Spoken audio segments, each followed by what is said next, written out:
자, 사례 듣겠습니다. 민사소송에서 승소를 했는데 채무자가 돈을 전혀 갚지 않아요. 연락을 하면 부모님이 아파서 병원비로 써야 한다. 또 갑자기 교통사고가 났다며 차일피일 미룹니다. 종국에는 자기는 돈이 없으니 못 갚는다 하더라고요.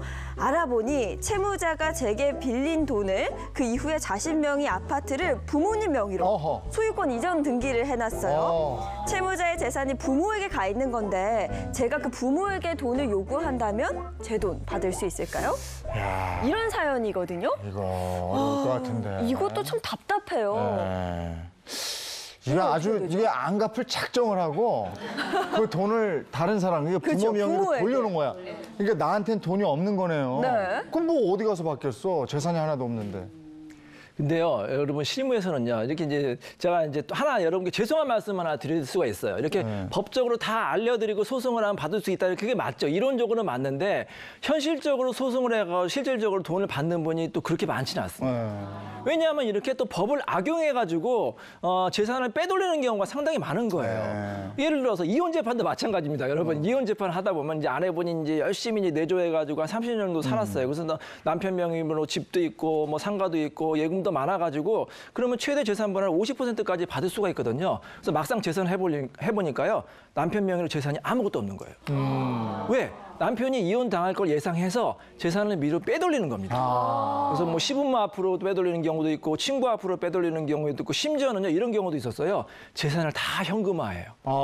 현금화한 다음에 회사 금고나 은행 금고에 다 숨겨놓는 거예요. 못 찾아요, 여러분. 어떻게 찾겠습니까? 그래서 한 푼도 못 받는 경우가 발생할 수가 있거든요. 그래서 정말로 조심해야 돼요.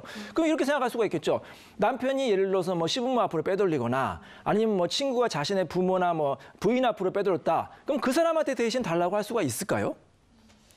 없을 것 같은데. 또 어려울 것 같은데. 네. 예를 들어서 여러분이 이제 옆집 아주머니한테 이제 돈을 꿔줬는데 그 아주머니는 그냥 주부예요. 근데 그 남편이 아주 그냥 잘 나가는 예를 들어서 뭐 전문직이다. 돈을 많이 벌어요. 그럼 아주머니가 그 아내분이 돈을 안 갚으면은 남편한테 대신 갚으라고 할 수 있을까요?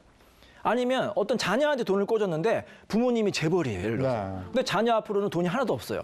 그러면 부모님한테 찾아가서 당신의 아들이 나한테 돈을 꿨습니다. 당신의 아들이 이렇게 문제를 일으켰으니까 부모님이 대신 책임지세요. 할 수 있을까요, 없을까요? 있을 것 같기도 하고. 부모 자식 관계는 또 있을 것 같기도 하고. 그렇죠. 아내와 남편은 없을 것 같기도 하고. 그러니까 아내와 남편. 좀 헷갈리네요. 자, 우리는 부부는 일심동체라고 하죠. 그리고 부모와 자식 간에는 가까운 관계잖아요. 뭐 도의적으로는 대신 책임지세요 할 수 있지만 법적으로는 책임지라고 할 수가 없어요. 왜냐하면은 법에서는 부부도 남남이고 부모 자식 간에도 별개의 인적 책임이에요. 그래서 아내가 꿨으면 아내가 갚아야 되고 자식이 꿨으면 자식이 갚아야지 부모한테 대신 책임을 물 수가 없는 겁니다. 다만 이럴 수가 있겠죠.